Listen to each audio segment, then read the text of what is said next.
Salut la gang, aujourd'hui je vous fais une vidéo qui va être divisée en 3 parties. La première partie, ça va être comment que je trouve un secteur par, comme ça. La partie va être mon analyse de terrain, pourquoi que je me place à cet endroit-là, rendu là-bas.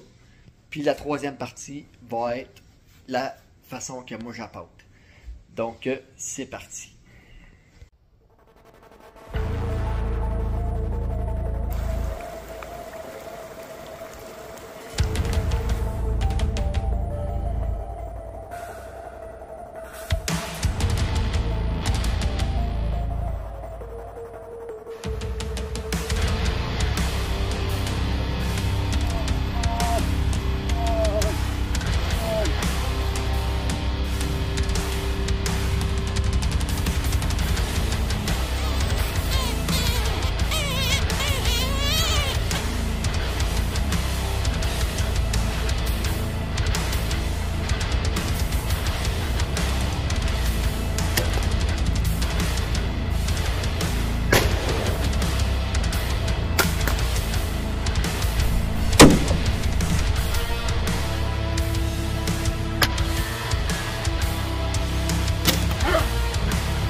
Le secteur que je vous montre aujourd'hui va être mon secteur à moi.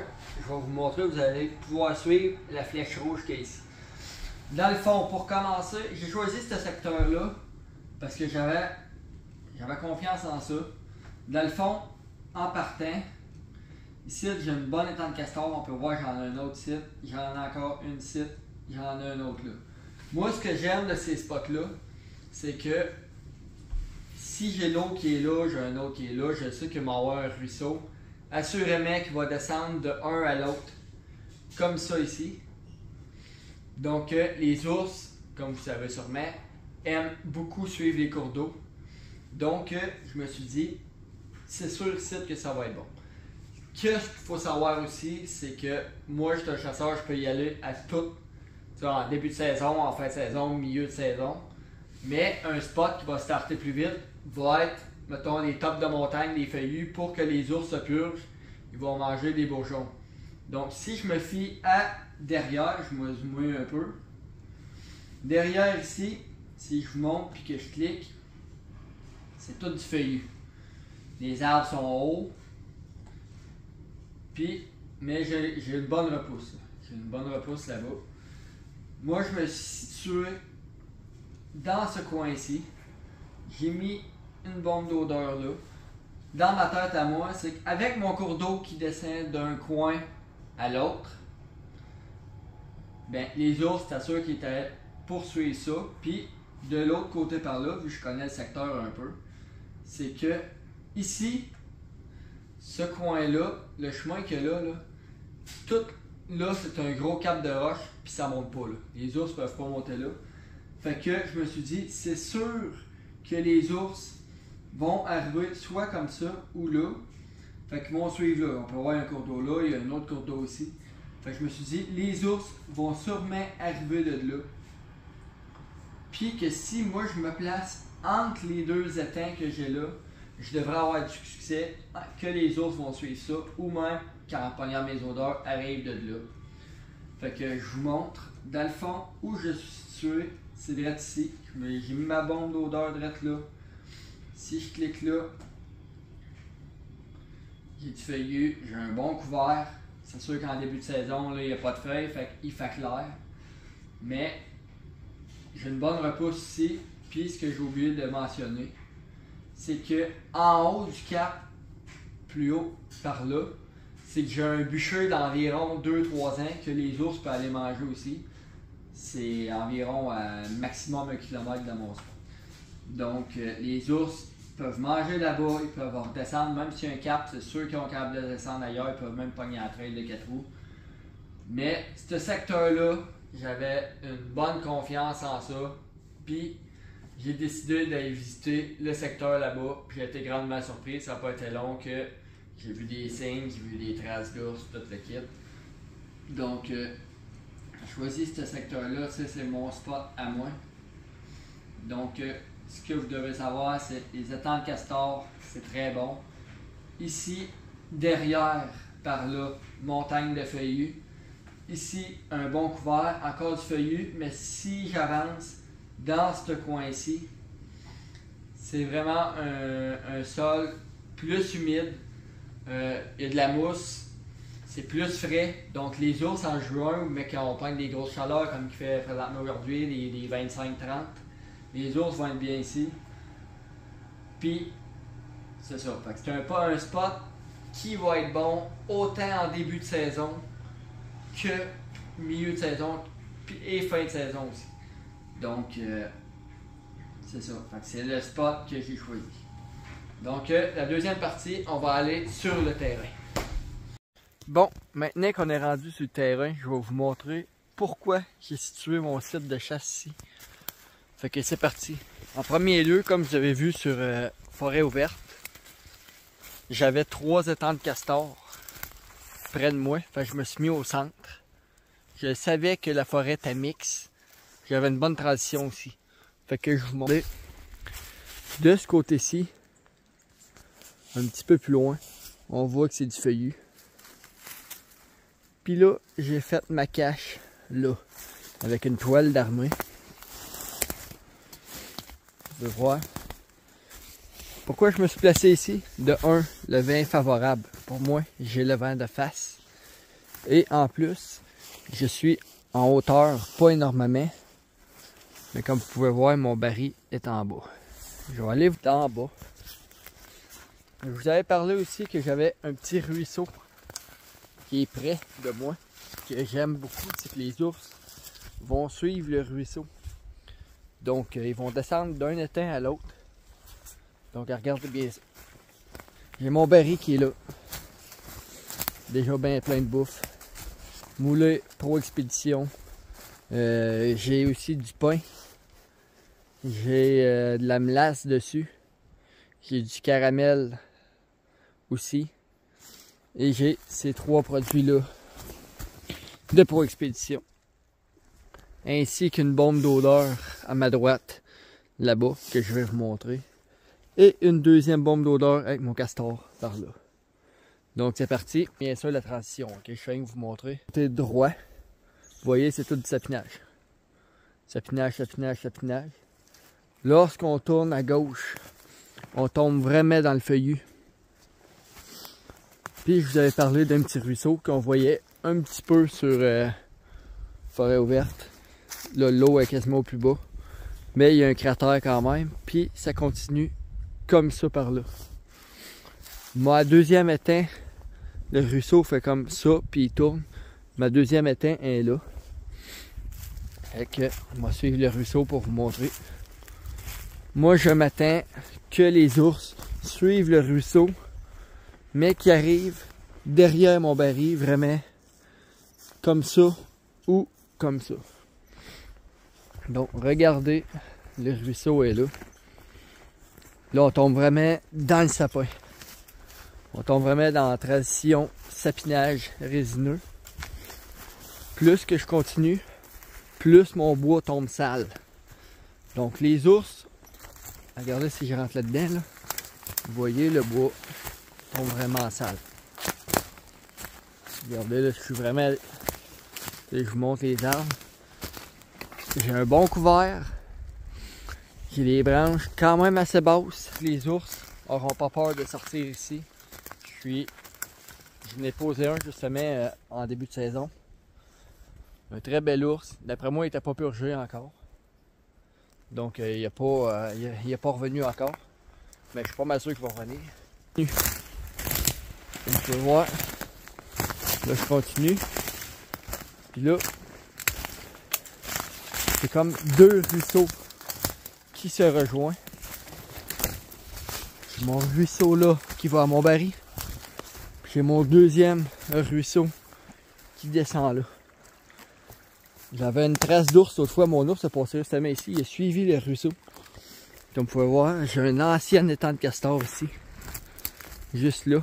On peut voir ma bombe d'odeur qui est juste là dans l'arbre.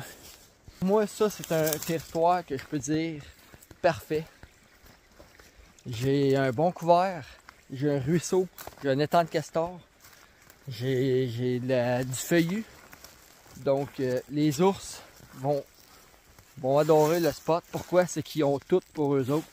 Ils peuvent boire dans le ruisseau. Ils vont suivre le ruisseau aussi. Après ça, en haut, ils ont du castor qu'ils peuvent pogner. Il doit y avoir la petite truite aussi en haut, vu qu'en haut de ça, il y a un lac. Derrière, par là, sous ma montagne, j'ai du feuillu.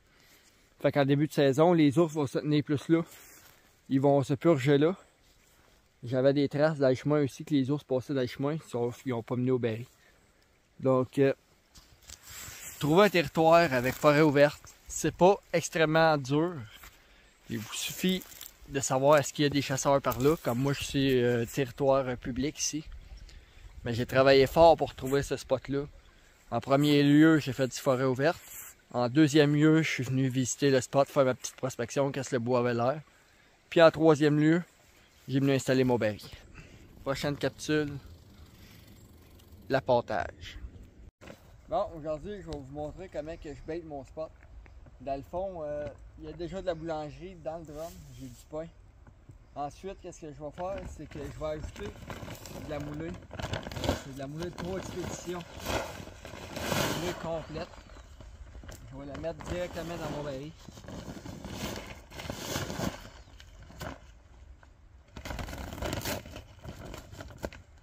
Je vais voir une moulée comme ça.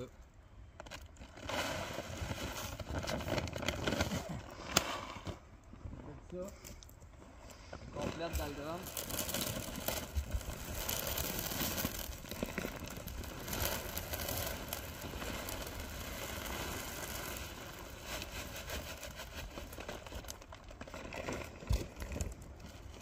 Fait que là, présentement dans le drum, j'ai de la boulangerie, puis j'ai la moulée comme ça. Ce que je vais faire, c'est que je vais rajouter. J'ai du blé d'Inde ici. Avec ma pile qui est dans le blé d'Inde.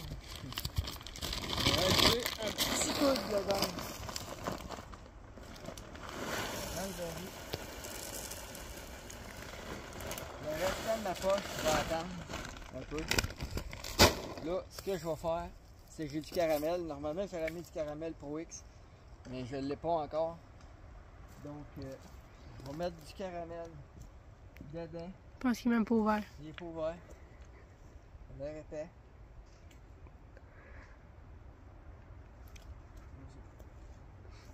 Ok. Juste ça. Ça. Un peu dedans. Mettre un peu sur le drum, attendre un peu. Le restant va être dessus. Fait que là, je vais mettre ça debout. J'ai mon huile à patates frites ici, que je vais en mettre un petit peu dedans dans le baril.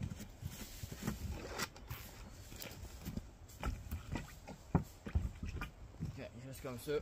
Je vais le brasser un peu. Fait que là, je mets mes gourdes. 2 bonnes gourdes.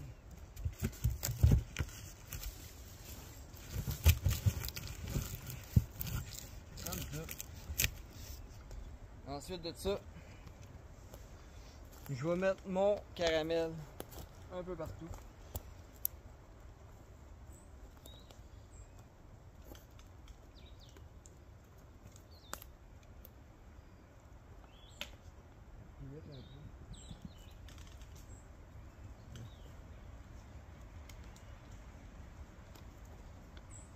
Le caramel est fait. Maintenant, j'ai mon blé d'Inde, mon restant de blé d'Inde. Ce que je vais faire avec mon blé d'Inde, c'est que je vais en mettre un tendu quand même assez large autour de mon baril. La job de mon blé d'Inde, l'ours va venir le manger. Ensuite, j'ai mon restant d'huile à patate. Je ne la mettrai pas au complète parce que j'ai quand même un autre spot à faire. Mais je vais en mettre au sol. Il y en a déjà. Fait que pas besoin d'en mettre énormément. La job de mon blé d'Inde plus celui de la patate, c'est que l'ours, le mec qui vienne, il va manger mon blé d'Inde, il va se coucher. Le mec qui se couche, il va s'étirer les pattes, il va se coucher dans l'huile, il va être beurré bien d'huile à grandeur. Fait qu'il va partir avec ses odeurs. Fait que pour finir le spot, je vais faire mes distances, je vais mettre un peu de burnt sugar. Vous en mettez comme vous voulez. Garocher ça un peu partout. Attention pour m'en garocher sur le Kodak. Puis, je vais faire des lignes d'odeur. Autant avec lui qu'avec mon Blood Trail. Même Blood Trail, je peux en mettre ici dessus un petit peu. Hein? C'est gold. Puis j'ai mon autre, le Beer Fume. Lui, j'en mettrai pas à côté du drum, ça pue au bout. Ils vont me faire des lignes d'odeur sur environ 200-300 pieds. Fait que moi ici ces trois produits là pour faire mes lignes d'odeur. En plus de ma bombe d'odeur qui est là-dedans. J'ai un castor qui est fermenté, qui pue au bout, ça n'a aucun sens. Lui je vais aller le mettre dans cette chaudière là qui est déjà percée. Puis je vais accrocher ça. Plus loin un peu, j'ai ma chaudière de poisson des chenaux. Donc je m'en vais avoir de l'odeur en masse. J'ai déjà un ours qui avait passé, il n'est pas revenu. Il est peut-être pas purgé. Mais c'est ça. Fait que la façon de bêter pour moi, c'est comme ça, c'est le même dans tous mes spots. Donc j'espère que vous avez aimé. On se revoit pour une prochaine vidéo. Yes!